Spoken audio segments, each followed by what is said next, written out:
இன்றைக்கி நம்ம சாராஸ் குக்கிங்கில் வாழைக்காய் கருவாட்டு கிரேவி செய்யலாம். அதுக்கு 2 ஸ்பூன் ஆயில் ஊற்றிக்கலாம். கடுகு 1 ஸ்பூன் போட்டுக்கலாம். ஜீரகம் 1 ஸ்பூன் போட்டுக்கலாம். ஒரு ஆனியன் சேர்த்துக்கலாம்.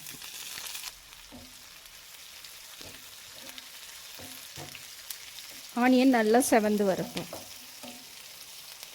2 கொத்து கருவேப்பிலை சேர்த்துக்கலாம். ஒரு தக்காளி சேர்த்துக்கலாம்.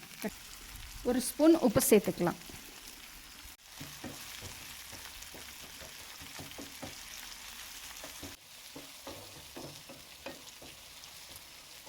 காஞ்ச மிளகா 1 சேர்த்துக்கலாம்.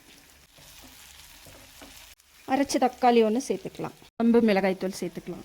1/2 ஸ்பூன் மிளகாய்த்தூள் சேர்த்துக்கலாம். தூள் சேர்த்துக்கலாம். தண்ணி சேர்த்துக்கலாம். வாழைக்காய் சேர்த்துக்கலாம். 50 கிராம் கருவாடு சேர்த்துக்கலாம். மூடி போட்டு 10 நிமிஷம் வேக விட்டுக்கலாம். வாழைக்காய் கருவாட்டு கிரேவி ட்ரை பண்ணி பார்த்துட்டு எப்படி இருக்குன்னு கமெண்ட் பண்ணுங்கள்.